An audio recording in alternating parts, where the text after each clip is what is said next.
Morning to all. Let us continue our discussion on Nazism and the rise of Hitler. The last class we also discussed about the war and its effects and how it affected the people of Germany and the crucial economic problems also we discussed. Here we discuss Hitler's rise to power. So let us continue our discussion. So now we discuss about the rise of Hitler into power.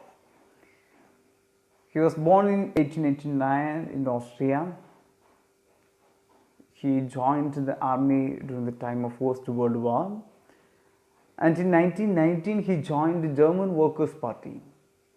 And later this party changed its name into National Socialist German Workers' Party, popularly known as Nazi. In 1923, he planned to seize the control of Bavaria, but it was a failure attempt and he had gone under the trial for the treason, but it escaped. In 1928, the Nazi party during the time of its election got 2.6% of votes to the Reichstag, the parliament of Germany.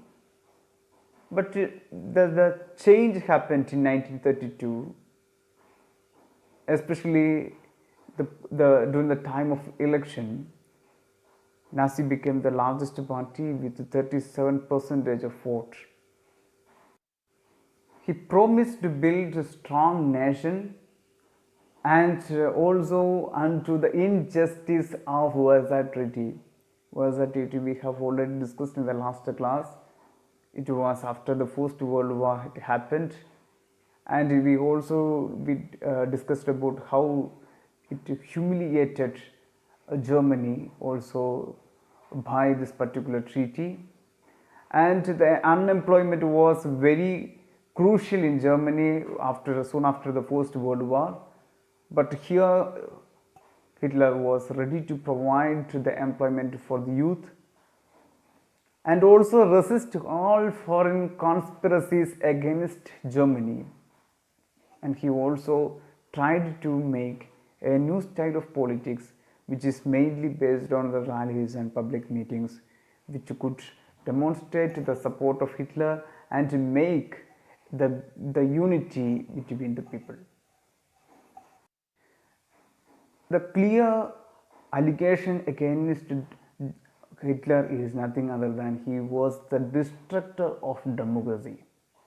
Hitler achieved the highest position in the cabinet of ministries on 30th January 1933.